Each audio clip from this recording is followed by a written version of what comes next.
Buenas tardes, compañeros. Ya en unos minutos vamos a iniciar. Gracias. Gracias.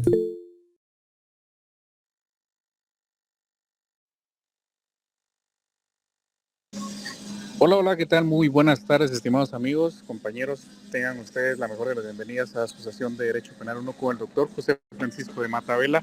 Veo que sí se escucha por ahí. Esto en virtud de que yo me encuentro por aquí haciendo algunas cuestiones de carácter personal, entonces hoy se me complicó un poquito el asunto para estar con ustedes en un lugar un poco más tranquilo y trasladarles la información. Entonces quisiera, por favor, si ustedes tuvieran la amabilidad solamente con sus pulgarcitos por ahí, confirmarme que sí se les está trasladando la información de forma correcta y pronta. Les agradecería pues bastante. Muchas gracias, estimados amigos, les agradezco mucho. Bueno, principalmente, estimados amigos, comentarles que por ahí están circulando algunos calendarios y lo único que se les hace la acotación es muchas gracias por su anuencia, que por favor los calendarios oficialmente pues ya se están subiendo de forma gradual. Lo que preocupa un poco es que están subiendo estos calendarios de la facultad, ya están manifestando primera evaluación, segunda evaluación y examen final, cuando ni siquiera de alguna manera esto es de carácter oficial. Entonces, si bien es cierto algunas fechitas por ahí que son tentativas, si quieren verlo de esta manera, estimados amigos, no está mal que compartan este tipo de material, pero lo que sí es un poco complicadito es que los pone a ustedes en una situación, se los digo porque también tenemos a cargo coordinación de séptimo a décimo semestre, que ponen un poco nerviosos y ansiosos a nuestros amigos, los alumnos, y entonces eso no es lo que se percibe desde la perspectiva administrativa académica, definitivamente. Entonces, comentarles que no, todavía no están los calendarios, ya prontamente van a ser subidos, y es cierto. Sin embargo, lo que sí nosotros tenemos esa situación es de que no le pongan mucho coco a la segunda evaluación y examen final, porque todavía no se sabe. O sea, aquí puede pasar una cosa, se pueden correr los horarios y algunas otras cuestiones que por ahí de carácter se puedan estar dando eventualmente o de forma muy natural, estimados amigos. Entonces, por esa razón, pues solamente les hacemos la acotación de que ustedes puedan a bien estar únicamente bien enterados desde la página oficial de derecho.cloud, que es efectivamente donde se está compartiendo los calendarios de las evaluaciones efectivamente de este semestre. ¿Vieron? Entonces, cualquier dudita, pues ya saben que pueden contar con nosotros. También tienen el apoyo de nuestra muy querida licenciada Ana Ruth, el licenciado Guillermo Hernández y por supuesto de su servidor, que estamos en disposición de apoyarles en lo que humanamente también nosotros así tengamos la posibilidad. Entonces, estimados amigos, es un gusto tenerlos nuevamente acá por instrucciones de su docente titular del curso y una explicación que se le hizo de las políticas de Classroom y de Google Meet, pues de alguna manera ya tienen ustedes la posibilidad de interactuar nuevamente con su docente. ¿Vieron? Esto nos afectó no solamente con ustedes del tercer semestre, sino que también nos afectó con los chicos del quinto semestre, ¿verdad, amigos? Entonces, solamente para hacerles esa acotación, ya está enterado a bien su docente titular del curso, el doctor José Francisco Matavela, y ya tienen la participación, pues así cuando él lo requiera. ¿Vieron, estimados amigos? Entonces, muchísimas gracias por su anuencia y su atención en la información que se les ha trasladado y vamos a seguir aquí tratando de ver de qué manera se les sigue apoyando. ¿Vieron? Entonces, por mi parte es lo que les tengo que trasladar esta hora de la tarde. Como no tengo mucha carga, pues de repente me puedo desconectar, pero en muy, muy buenas manos con nuestra amiga, la licenciada Ana Ruth, y con el licenciado Guillermo Hernández, si de repente por ahí se encontrará. ¿Vieron, amigos? Entonces, yo les deseo una excelente tarde. Espero que se encuentren muy bien y siempre estamos en comunicación. Cualquier dudita, ya saben, ahí me tienen a la mano para poder apoyarles. Sigamos en comunicación, amigos. Feliz tarde. Muchas gracias, Alberto. Muy buenas tardes, estimadas compañeras, estimados compañeros. Vamos a dar inicio a la sesión de clase que teníamos para el día de hoy. Agradeciéndoles que tengan a la mano su agenda actualizada.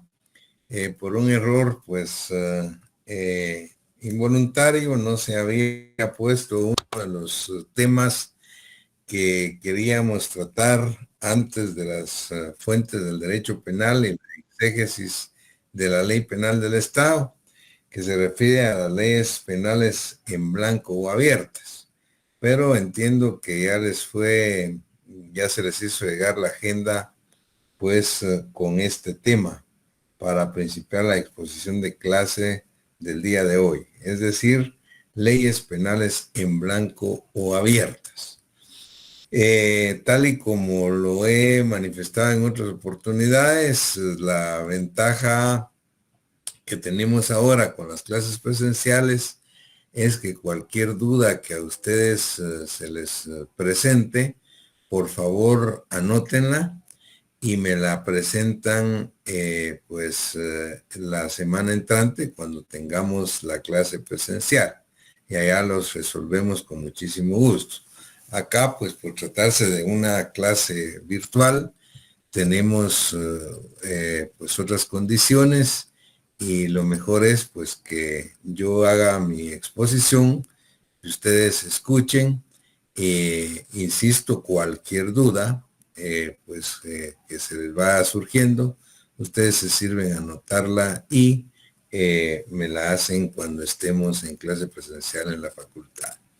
Aparte de eso, les decía de la importancia que tiene este tema relativo a la ley penal del Estado. ¿Por qué? Porque es la ley penal del Estado de Guatemala. Es nuestra ley penal y es la ley penal vigente para resolver todos los problemas que les plantean en los exámenes. Pero, pues, no solo eso, lo más importante es que es la ley penal vigente con la cual se resuelven todos los casos en los tribunales de justicia penal del país. Así es que estamos en este punto que es de particular importancia y principiamos en este momento, pues, tratando lo que se ha denominado leyes penales en blanco o leyes penales abiertas. Este nominativo se le atribuye al destacado profesor alemán Karl Binding.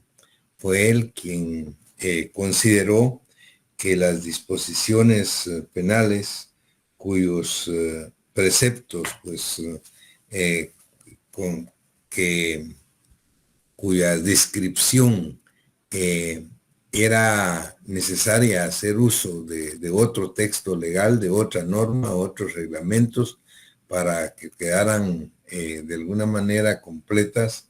Él le llamó leyes penales en blanco o abiertas.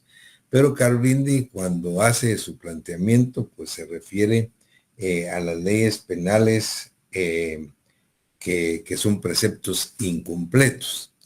Y entonces yo quería traer a cuenta esto para que se den ustedes, pues para que adviertan que las leyes penales en blanco no son lo mismo que las leyes penales incompletas.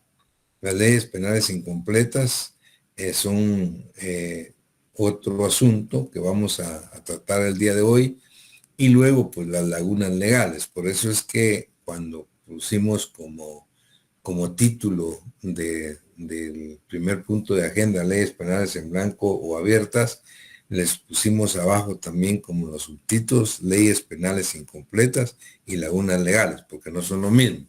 Lo que pasa es que Karl Binding, cuando presenta pues el tema como leyes penales en blanco o abiertas, él les llama leyes penales incompletas. ¿Por qué razón? Porque las leyes penales en blanco o abiertas son aquellas normas o disposiciones penales que describen, escuchen bien, perfectamente bien la pena y o las medidas de seguridad que han de aplicarse a una conducta. Pero la descripción de la conducta no se describe en esa norma. La descripción de la conducta se hace en una norma diferente. Es decir, las leyes penales abiertas o en blanco tienen perfectamente descrita la pena y o las medidas de seguridad que han de aplicarse. Pero la descripción de la figura delictiva, de la conducta delictiva que ha de realizar el sujeto activo para que se aplique esa pena o esa medida que está claramente establecida, la descripción de la conducta hay que irla a buscar a otra norma, a otra ley penal ordinaria o bien sea a un reglamento o a una ley orgánica. A esas leyes son a las que precisamente se les denomina leyes penales en blanco o abiertas. Por ejemplo, nosotros tenemos en el artículo 311 del Código Penal lo que es lo relativo a las inhumaciones y exhumaciones ilegales. Y dice el código, quien practicare inhumación, exhumación o traslado de un cadáver o restos humanos, oigan, contraviniendo las disposiciones sanitarias correspondientes, dice. ¿Cuáles disposiciones? Eso no sabemos. Dice, será sancionado con prisión de 1 mes a 6 meses y multa de 250 a 1,500 quetzales. O sea, esto pues son multas bastante risibles ahora, muy bajas, pero porque están así todavía desde que se creó el código en el año 73. Pero lo que nos interesa es el ejemplo de lo que es una ley penal en blanco o abierta. Si ustedes advierten este 311, describe la pena muy bien. Describe una pena de prisión y una pena de multa, muy clara. Pero ¿qué es lo que el sujeto debe de hacer o no debe de hacer para cometer este delito? Repito, quien practicare inhumación, exhumación o traslado de un cadáver o restos humanos, oigan, contraviniendo las disposiciones sanitarias correspondientes, pero no dice cuáles. Entonces, ¿qué tenemos que hacer? Ir al código de sanidad, o de salud, y ahí vamos a encontrar que para llevar a cabo una exhumación o un traslado de cadáveres, debe haber pasado tanto tiempo si el cadáver está en un nicho, por ejemplo. Y si el cadáver fue enterrado a flor de tierra en el suelo, pues tiene que pasar tanto de tiempo. Cuando no se acatan esos tiempos que dice el Código de Sanidad, es cuando se da el delito del artículo 311 denominado inhumaciones y exhumaciones ilegales. Pero hay que buscarlo en otro lado. De la misma manera, por ejemplo, el artículo 326 dice, anticipación de funciones públicas. Quien entrare a desempeñar un cargo o empleo público sin haber cumplido las formalidades que la ley exige, será sancionado con multa de 1,000 a 5,000 quetzales. Eso está claro cuál es la multa, pero ¿qué es lo que debe hacer el sujeto activo para hacerse acreedor a esa multa? No lo dice. Dice, quien entrare a desempeñar un cargo o empleo público sin haber cumplido las formalidades que la ley exige. Esas formalidades, ¿cuáles son que la ley exige? Hay que buscar la ley orgánica de cada uno de los cargos o empleos públicos a que se refiere esta ley. Hay que ir a otra ley. De la misma manera, el 427 dice prolongación de funciones públicas. Quien continuare ejerciendo empleo, cargo o comisión después que debiere cesar conforme a la ley o reglamento respectivo, será sancionado con multa de 1,000 a 5,000 quetzales e inhabilitación especial de 1 a 2 años. La pena sí está clara. Dice multa de 1,000 a 5,000 quetzales e inhabilitación especial de 1 a 2 años. Esto está claro. Pero ¿qué es lo que no debe de hacerse? Eso hay que irlo a buscar a otra ley. Dice, quien continuare ejerciendo empleo, cargo o comisión después que debiere cesar conforme a la ley. Hay que ir a esa ley orgánica del cargo a que se refiere. Es decir, una ley administrativa, pues a ver qué es lo que establece para que se pueda concretar este tipo de delito.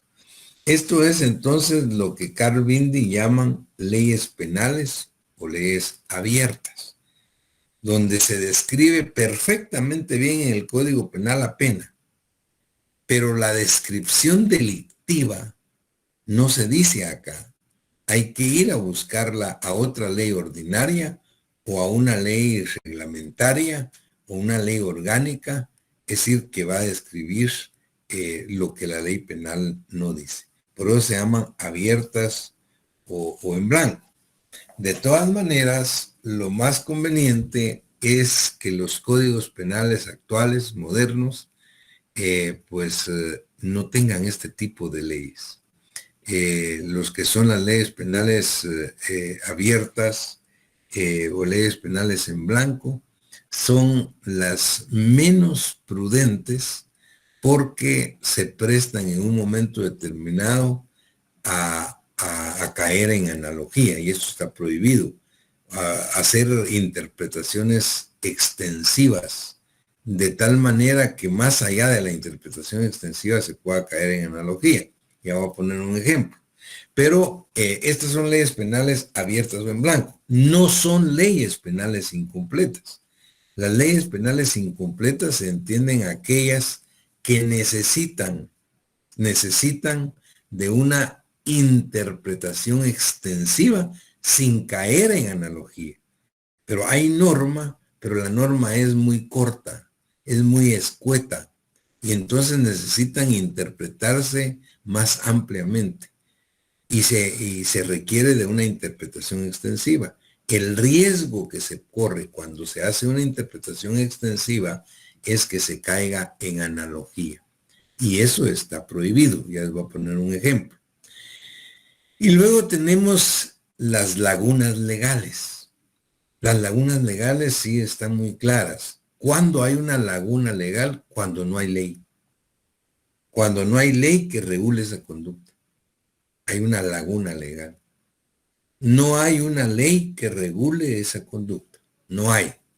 Y si no hay ley, dice, bueno, hay una laguna legal.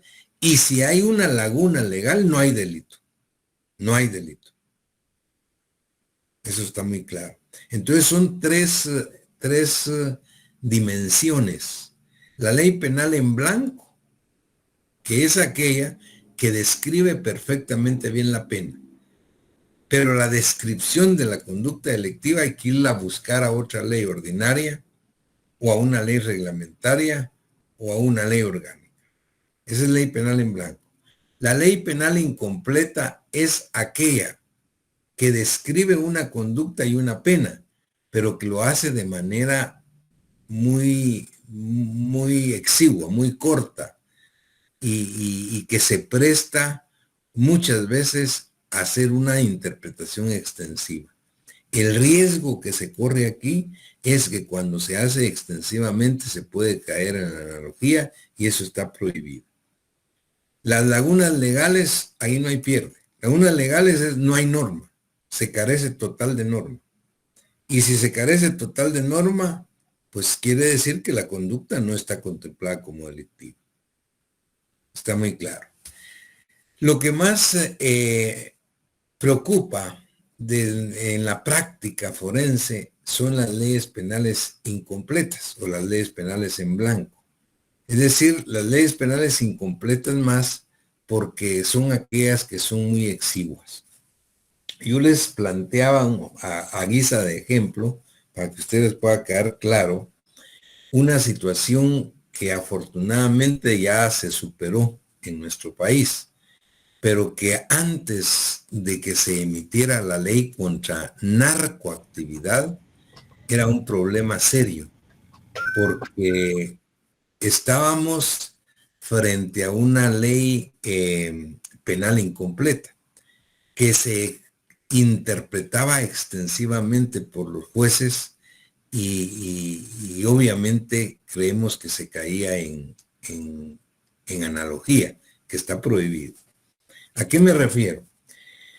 Les comentaba a los compañeros en la otra sección que hace unos 15 años, por ejemplo, cuando no existía la ley especial de narcoactividad, los días, especialmente los días lunes, en los despachos de los jueces de paz, aquí en la capital especialmente, pues cuando ellos llegaban el lunes se encontraban una serie de partes de policía.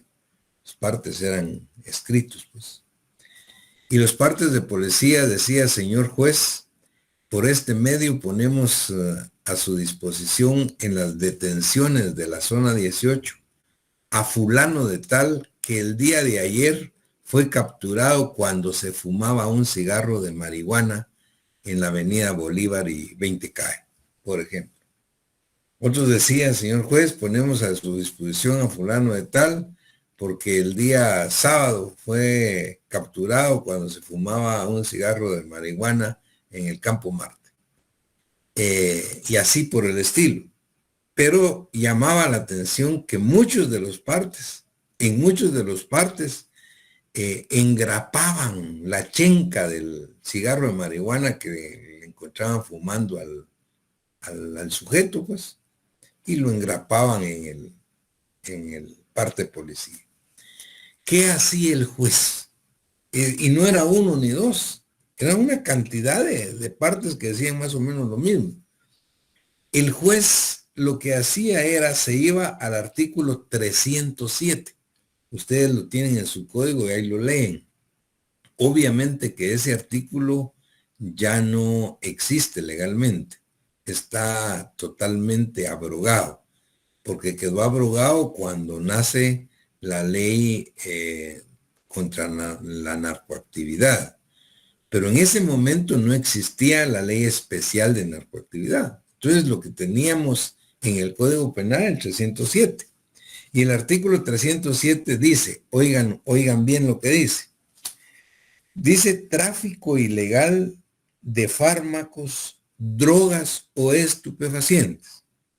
Será sancionado con prisión de 3 a 5 años y multa de 500 a 5,000 quetzales. Primero, escuchen.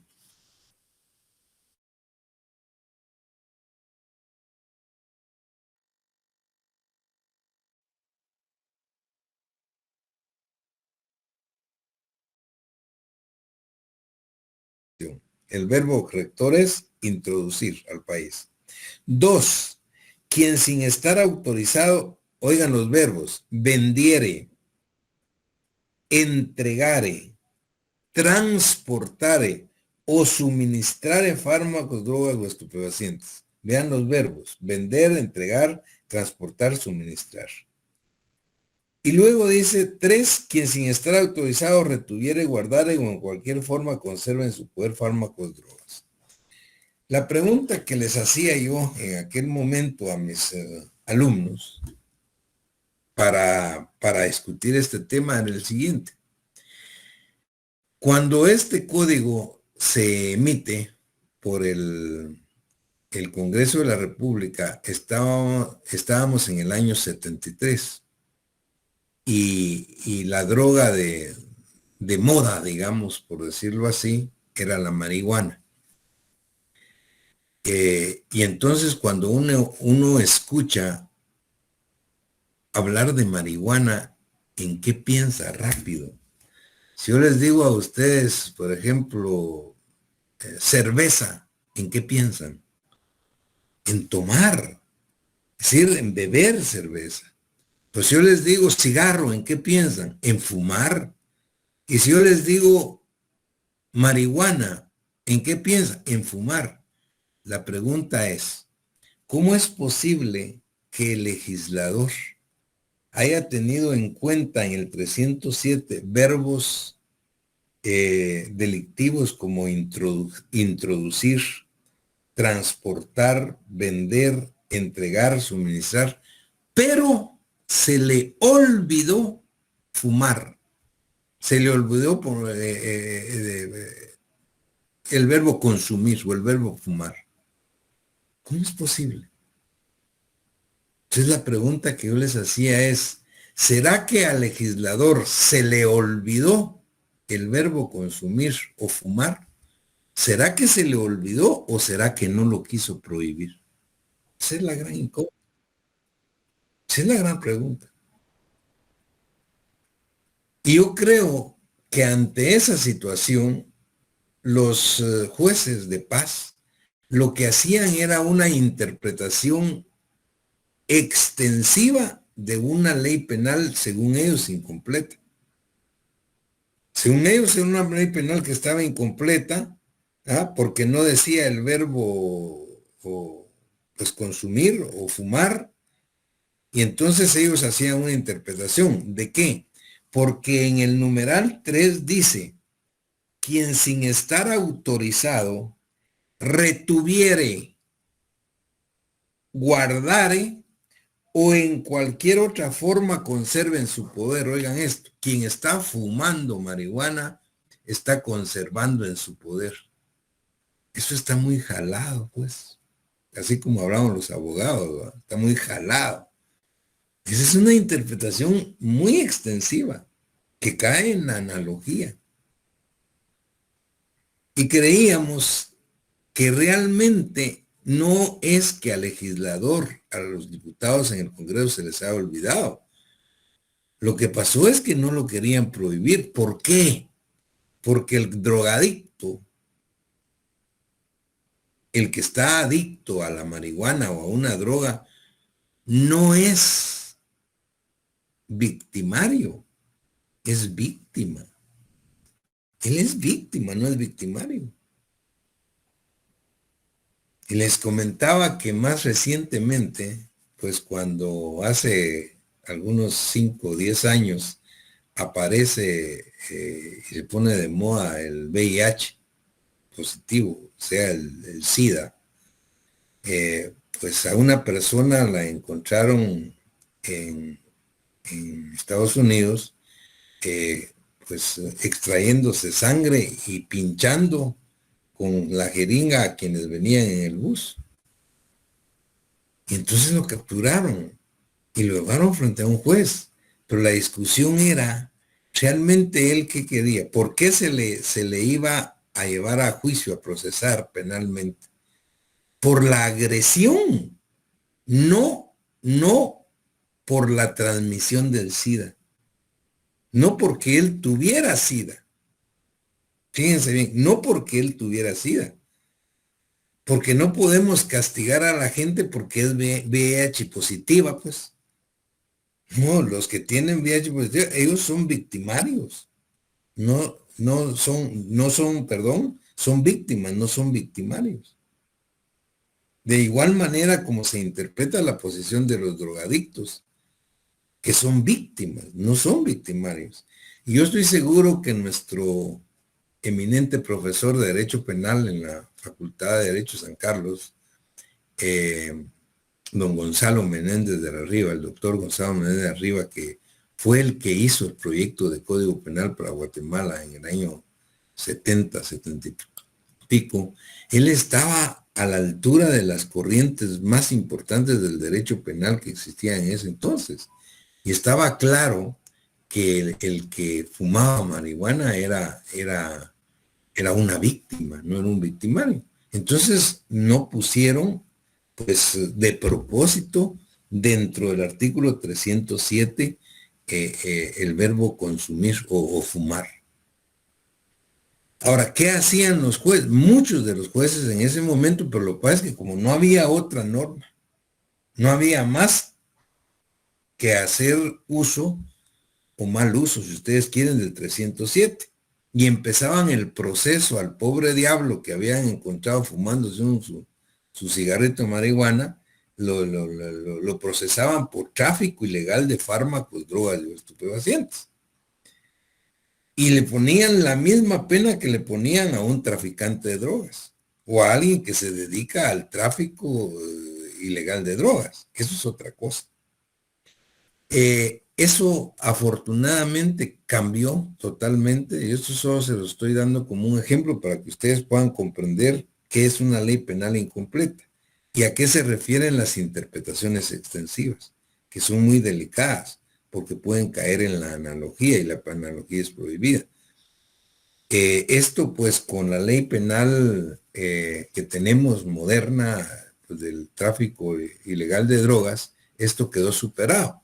El consumo, el fumar marihuana, el consumir drogas está prohibido, pero pues la pena que se impone, pues en la nueva ley, ya lo van a ver ustedes, es obviamente una pena leve, muy mínima, en relación a quien se dedica a traficar las drogas. En aquel momento, como no existía, entonces para no dejarlos libres, que muchos jueces los dejaban en libertad inmediatamente, que era lo más aconsejable.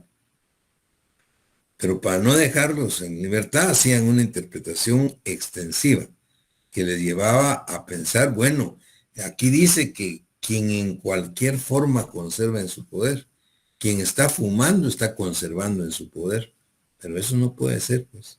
Es una interpretación demasiado extensiva para lo que se quería proteger. Con esto, pues les queda muy claro a ustedes qué es una ley penal en blanco, que es aquella que dice la pena, pero que la descripción delictiva hay que buscarla en otro cuerpo legal.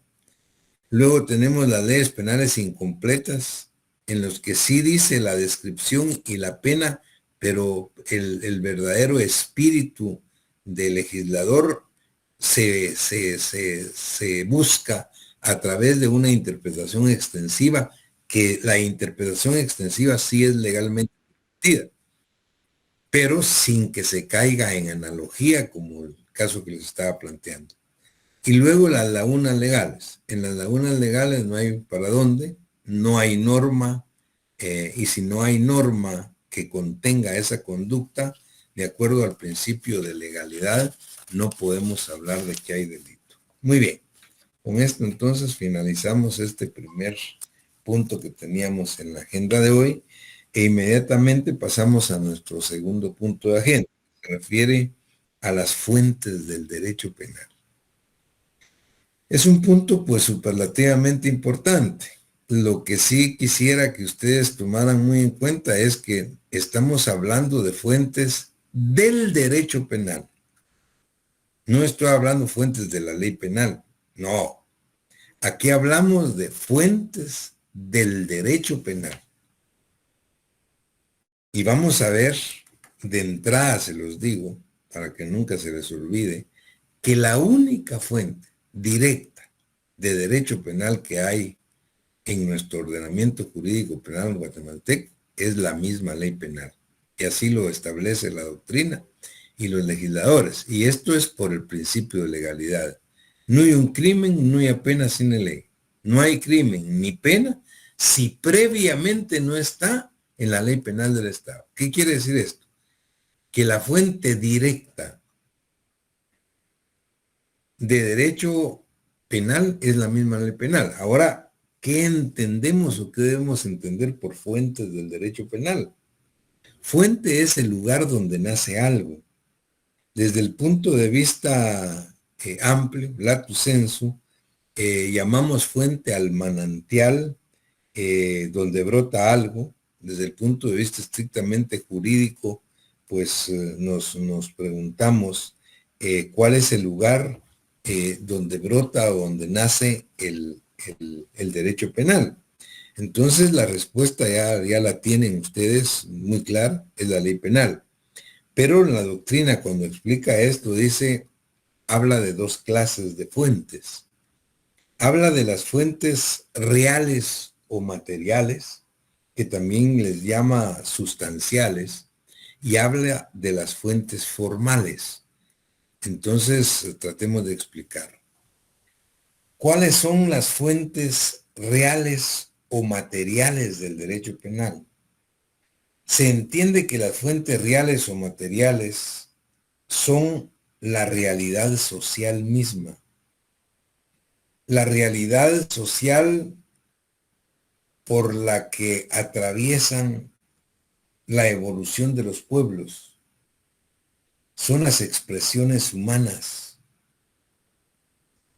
Estas expresiones humanas que van planteando situaciones donde estas relaciones humanas violan ciertos bienes jurídicos que el Estado protege, y ante tal situación el Estado se ve en la necesidad de crear normas penales para proteger de estas conductas delictivas que van a lesionar o a poner en peligro un bien jurídico tutelado. Es decir, las fuentes formales son las expresiones y manifestaciones que socialmente se dan previa a la creación de la ley. Es decir, porque se dan estos fenómenos sociales, parte de la evolución humana o parte de la evolución científica, llamémosle muchas veces, es que se dan ciertas situaciones y el Estado se ve en la necesidad de crear delitos. Yo les ponía como ejemplo, ¿cuándo nace la piratería aérea como delito? El delito de piratería aérea. Ese delito de piratería aérea nace después de que la evolución técnica científica de la humanidad creara el avión, pues el aeroplano. Cuando no existía el avión, cuando no existía el aeroplano, ¿qué objeto iba a tener a hablar de piratería aérea? Una vez que aparece en la sociedad y en el desarrollo tecnológico y científico, pues el avión como medio de transporte y que se empieza a usar como tal, el Estado se da cuenta que hay individuos que utilizan ese medio de transporte para acciones que son lesivas de otros derechos, de otros bienes jurídicos, y entonces crea la piratería aérea como delito. Por ejemplo, el delito informático. ¿Cuándo se creó el delito informático? Que es mucho más moderno. El delito informático fue a consecuencia de la evolución técnica científica que se dio en la informática, pues en la tecnología. Cuando no habían computadoras ni el tipo de teléfonos que hoy tenemos al más alto nivel tecnológico, pues no habían delitos informáticos. Pero una vez que se crea la informática, que la informática aparece, que evoluciona, entonces el hombre viene y aprovecha esa tecnología para cometer ciertos delitos, para cometer delitos patrimoniales, por ejemplo, a través de. Entonces viene el Estado regulando ese tipo de conductas y crea los delitos informáticos. ¿A qué le llamamos, cómo le llamamos a estas fuentes? Reales o materiales, sustanciales. Son las que hacen crear el derecho penal, pues. Por un lado. Pero por otro lado, la doctrina habla de fuentes formales, aparte de las materiales que son estas. ¿Cuáles son las fuentes formales?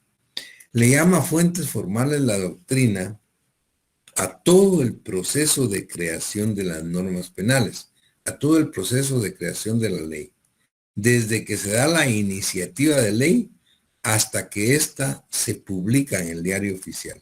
Lleva un proceso de creación. Todo ese proceso de creación de la ley es lo que se llama fuentes formales y es la que precisamente se da en el organismo constitucionalmente creado en un estado para la producción de las leyes, que es el organismo legislativo, que es el Congreso de la República, quien a través de los diputados al Congreso son los que emiten, los que crean las leyes.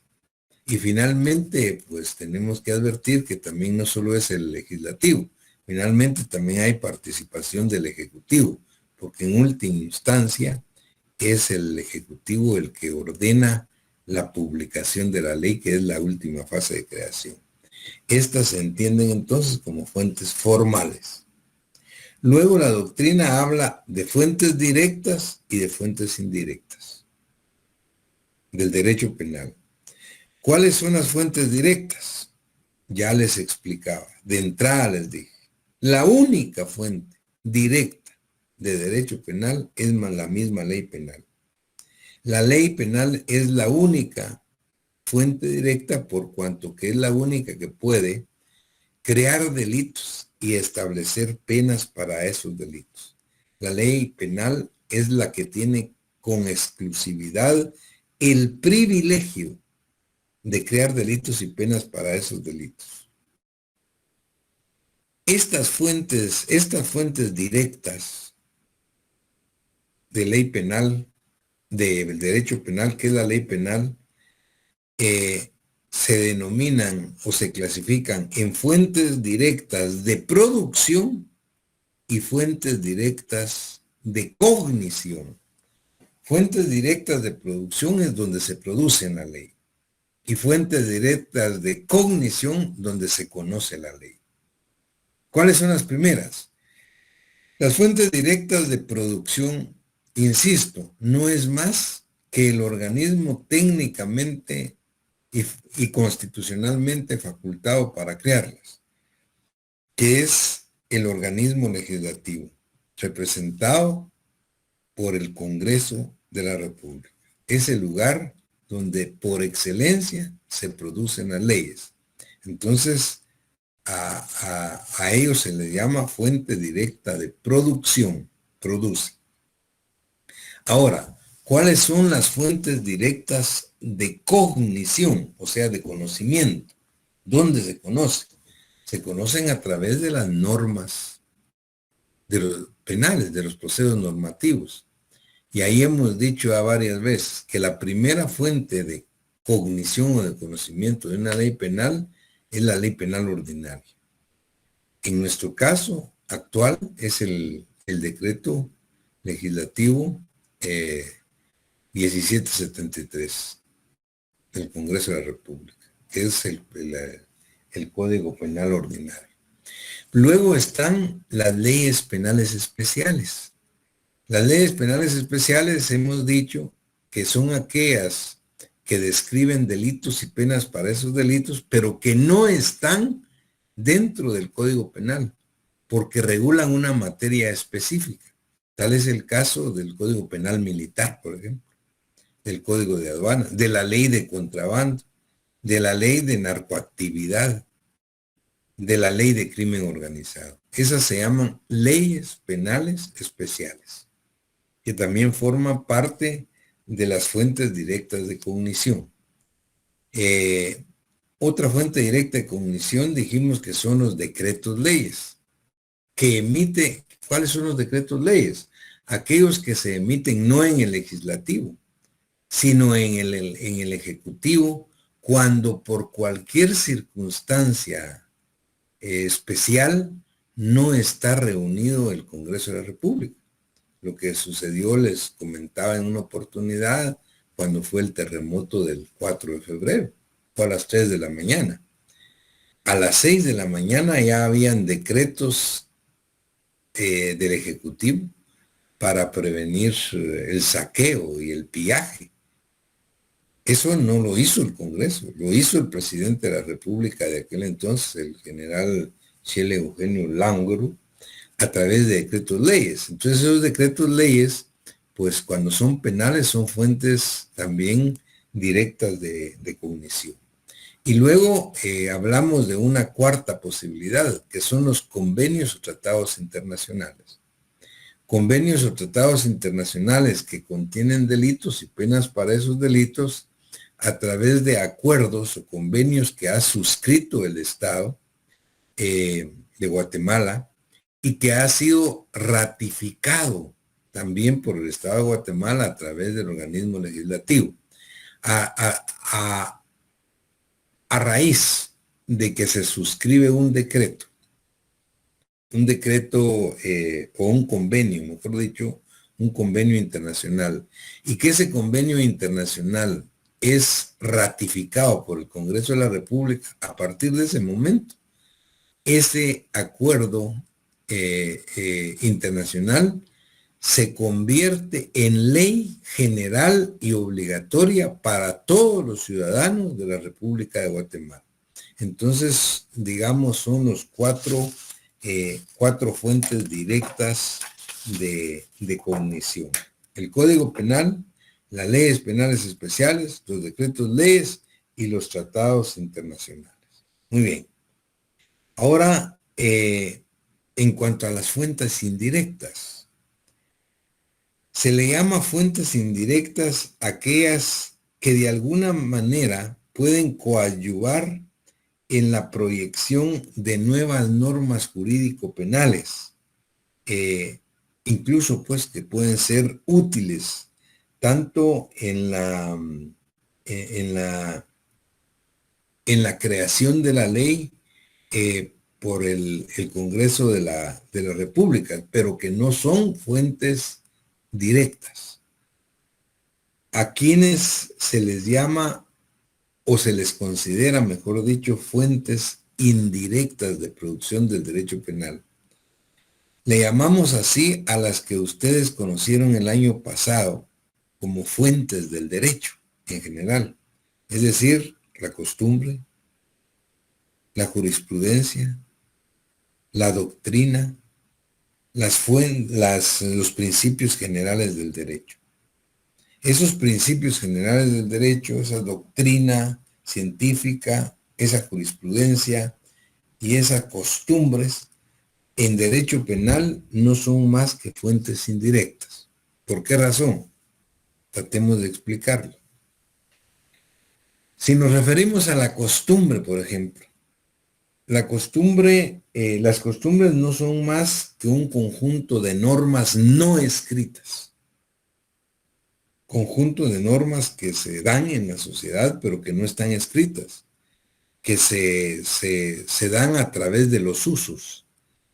El uso continuo pues, de ciertas cuestiones es lo que lleva a crear la costumbre. La costumbre como tal no podría ser fuente directa de derecho penal. ¿Por qué? Porque la costumbre como tal vendría a contrariar el principio de legalidad del artículo número 1, que es el principio de defensa, de reserva, que nosotros conocemos ya como no hay un crimen, no hay pena sine ley. No hay crimen ni hay pena si previamente no está escrito en la ley penal del Estado. Eso quiere decir que la costumbre, como no está escrita, como son usos nada más, entonces no podrían tener el carácter de fuente directa, porque es contrario a los principios de legalidad. Sin embargo, las costumbres son sumamente importantes como fuentes indirectas para interpretar y para aplicar la ley penal, incluso para crearlas, pues, pero juegan el papel de fuentes indirectas. Igual que la jurisprudencia. ¿A qué se le llama jurisprudencia? La jurisprudencia está compuesta por una serie reiterada de fallos de los tribunales en un mismo sentido. La jurisprudencia es un derecho, llamemos así, introducido por los tribunales mediante la aplicación de las leyes. Y esta jurisprudencia tiene o es especialmente fuente de derecho penal probablemente en los países anglosajones o de corte anglosajón, como en Estados Unidos de América, por ejemplo. En esos países se acepta la analogía. Nosotros no, nuestra legislación prohíbe la analogía. Pero no solo se acepta la analogía, sino la jurisprudencia puede dar lugar al nacimiento de nuevas normas jurídicas. Es decir, en otras palabras, los tribunales de justicia crean derecho. Ven ustedes cómo en los casos, en los países anglosajones, en los Estados Unidos, pues los abogados en los casos penales se dedican a estudiar pues estrictamente todas las resoluciones o sentencias que se han dado de un modo en los tribunales para alegar en otro caso que ellos puedan tener parecido. Pero acá la jurisprudencia, que es la serie reiterada de fallos en un mismo sentido que emite un tribunal, por supuesto que no es fuente directa, pero sí es fuente indirecta de derecho penal. y como jurisprudencia también se aplica o se toma en cuenta para aplicar una decisión judicial. Pero, insisto, no puede ser fuente directa. Fuente directa es solo la ley. Ahora bien, ¿a qué se refiere la doctrina? La doctrina, como lo hemos dicho, no es más que el derecho científico. La doctrina es el conjunto de teorías, el conjunto de opiniones, y por qué no decirlo, hasta de especulaciones que emiten o que realizan los jurisperitos. ¿Quiénes son los jurisperitos? Son los especialistas en derecho penal, los doctores en derecho penal, los doctrinarios. Obviamente con sus teorías, con sus doctrinas, contribuyen de manera muy especial a crear lo que nosotros denominamos derecho penal científico. Y sirve pues de base a los legisladores para crear la ley penal. Entonces decimos que funciona como una fuente indirecta. Digamos, la doctrina científica alegada frente a un juez, no hay obligación del juez de acatarla, pero la verdad es que tiene mucha influencia en las decisiones de los fallos de los tribunales, porque los jueces, aunque no tienen obligación de acatar la doctrina científica, porque lo que sí tienen es obligación de acatar la ley penal, pues obviamente la doctrina científica, pues expuesta por especialistas, contribuye no solo a la aplicación de la ley penal, sino contribuye muchas veces a la creación de nuevos preceptos legales. Entonces se entiende que la doctrina científica es fuente directa, no es fuente directa de producción, pero sí es fuente directa, indirecta de producción de derecho penal. Ahora, los principios generales del derecho son los que ustedes conocieron el año pasado en su introducción al derecho como fuentes del derecho. Ahí, pues, ustedes vieron lo que es la equidad, el bien común y la justicia. Pues son los principios generales del derecho que, si bien es cierto, no pueden ser fuente directa de derecho penal, sí juegan el papel de fuente indirecta, porque cualquier derecho, ya no digamos el derecho penal, que es muy especial, en su aplicación siempre debe entender a buscar la equidad del bien común, pero ante todo a buscar la justicia,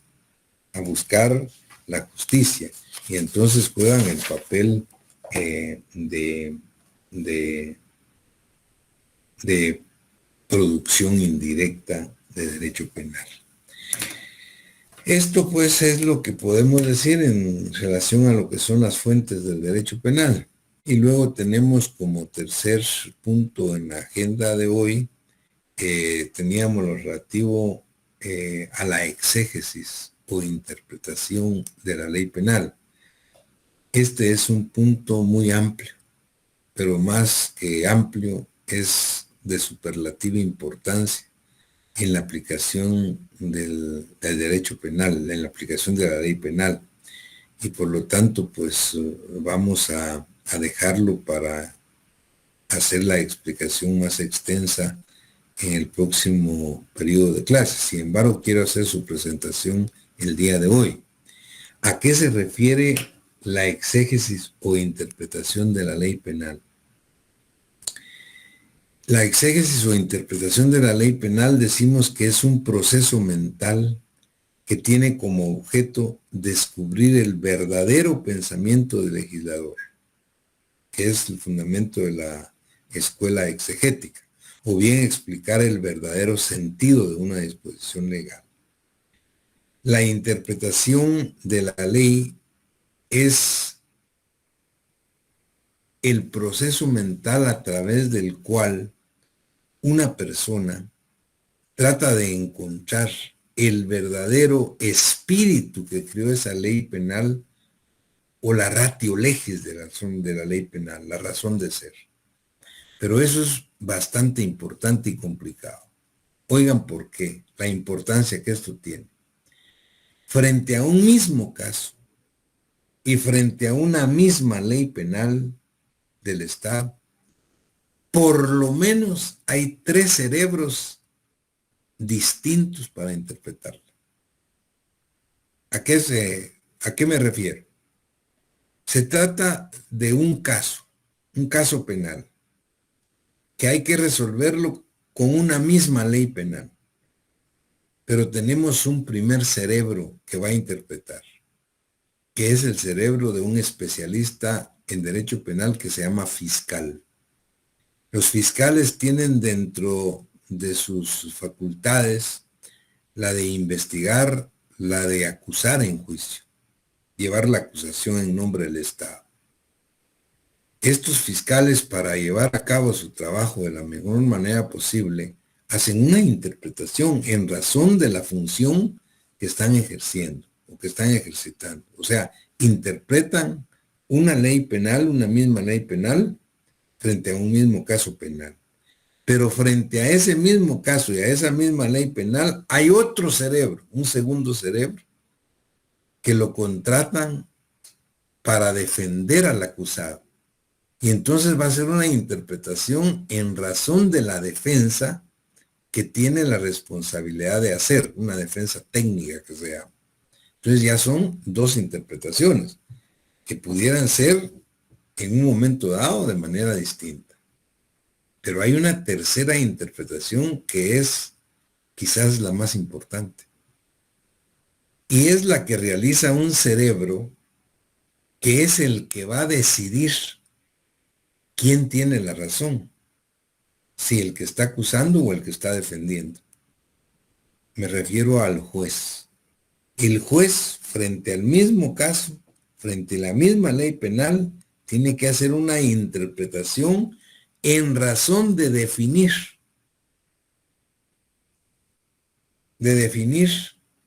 quién está en lo correcto para alcanzar una plena justicia. Entonces vean ustedes qué importante es el proceso de interpretación de la ley penal o de la exégesis. Hay un mismo caso, una misma ley penal, pero por lo menos 3 cerebros para interpretarla. Esa interpretación es un proceso mental que tiene como objeto descubrir el verdadero pensamiento del legislador, explicar el verdadero sentido de una disposición legal, explicar la verdadera ratio legis. Y desde ese punto de vista, pues ustedes pueden ya advertir qué tan importante es en la práctica forense la interpretación de la ley penal. Y la doctrina dice que por lo menos, cuando se interpreta la ley penal, puede hacerse por lo menos desde 3 puntos de vista. Desde el punto de vista de quien interpreta la ley penal, del sujeto que interpreta, del intérprete, quién es el que realiza la interpretación.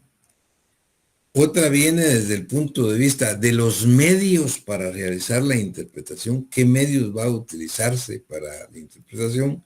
Y todavía hay una tercera clasificación, que es la interpretación de la ley penal en atención a los resultados que se quieren a través de la interpretación. Es un tema bastante amplio, bastante complicado, que nos va a llevar finalmente a estudiar lo que es la analogía y la interpretación analógica, porque la analogía está prohibida, mientras que la interpretación analógica está permitida.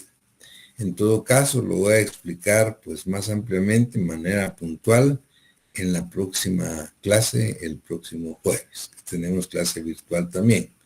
Así es que les agradezco mucho el valor de su atención. Espero pues haya sido claro en la exposición. Y nos vemos el día jueves. Que pasen muy bien mañana en el Día de la Amistad. Y si lo celebran, invitan. Que estén muy bien. Buenas noches, licenciado. Adiós.